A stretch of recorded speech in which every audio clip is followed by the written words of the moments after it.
Is she? Yeah. There's some movement going on up here. Yeah.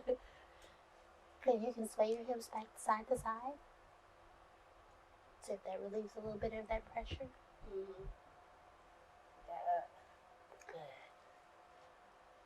Good. It feels much better now. Good. A doula is a birthing coach. She or he coaches you, helps you, guides you through your pregnancy with holistic practices. And what I mean by holistic practices, like meditations, affirmations, herbal teas, and just kind of just being she's all in one. She's a therapist. When she comes over, we talk about a lot. There's a lot of emotions that come with being pregnant. And so just having someone there that you can talk to, someone who knows exactly what you're going through, is nice. Well, you're doing great. Thank you. It took me a couple of weeks to get down here. And actually stay. I fell so many times. Right. Yes. But you remember from last time, you were like the super squatter. Yeah, that's all I was doing. Rub the belly. Baby's beautiful. You're beautiful. Journey's beautiful. Everybody's good and healthy. Bella. All right. Hi, Mama.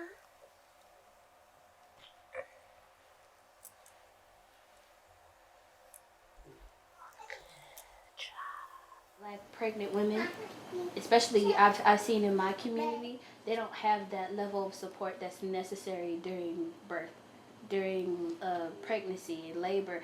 A black woman is very likely to birth on her own, and no one should birth on their own. No one. There should be always someone there for you. You should always have a team to support you. Building that team is extremely important for the pregnancy, childbirth, postpartum progress. It goes back to a whole lot of education in our community to get people to see what the real value of a doula is and how they can incorporate that into their business and invest in themselves in the beginning of their parenthood, because pregnancy is the beginning of parenting, and that's how I define it. It makes a huge difference on your experience while you're pregnant.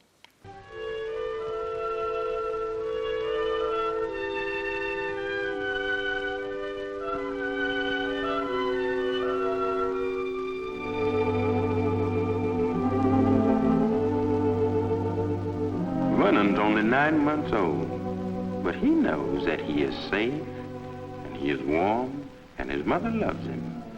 And that's the best kind of a beginning any baby can have. The history of modern obstetrics is horrific. It was practiced on black women without anesthesia, without permission, without consent.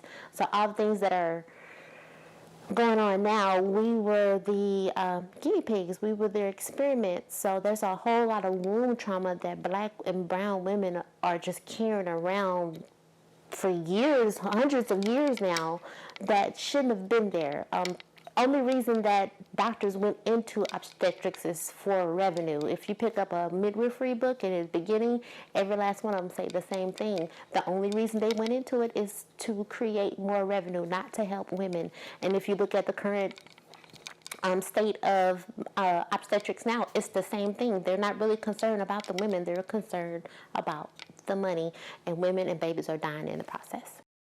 You have to put your biases to the side. You have to put your prejudice to the side, your discrimination to the side when you're working in the healthcare field, but that's not how the healthcare field was created in this country. It was created with bias. It was created with ego. It was created with privilege, and that privilege is killing us.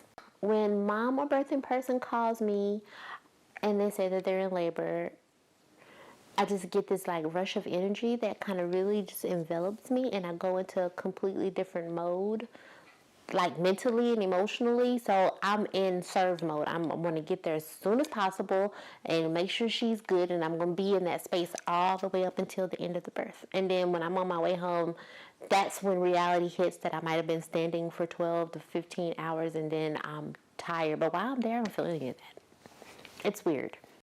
I've always been very fascinated with reproduction and how the womb works. So I'm very attracted to pregnant women.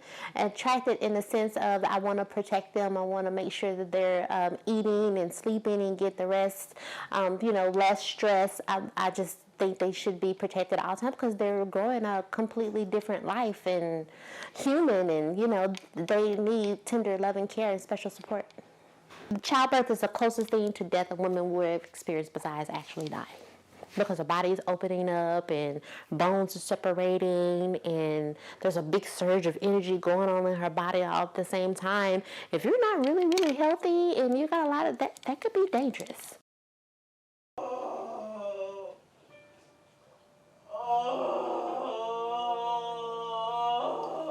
My number one concern is getting there too early, because once you walk into the doors of the hospital, you pretty much kind of run out of rights almost.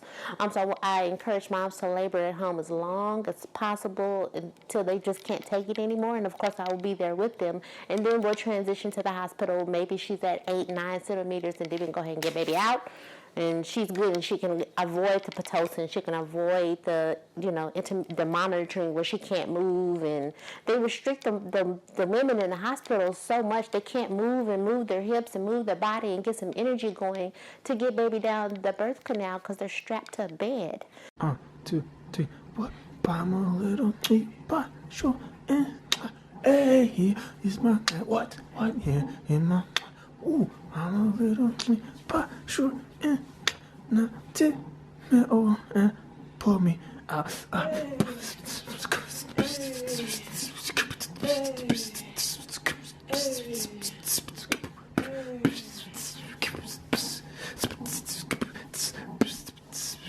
That's how I got pregnant. Yep. Women need to have space to birth at their pace. And a lot of these interventions, a lot of these deaths, a lot of these traumatic births and nightmares about having and being fearful, pain, and all of that stuff will go away if people just leave them alone and let them birth.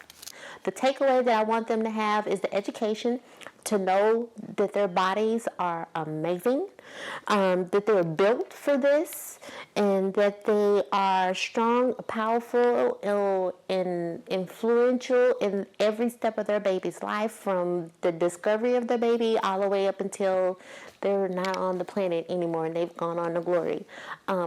I just want women and birthing people to feel their internal power that they have on the inside, because we are really, really powerful beings. We can grow and gestate birth and then feed it. And I want to be a person that protects that.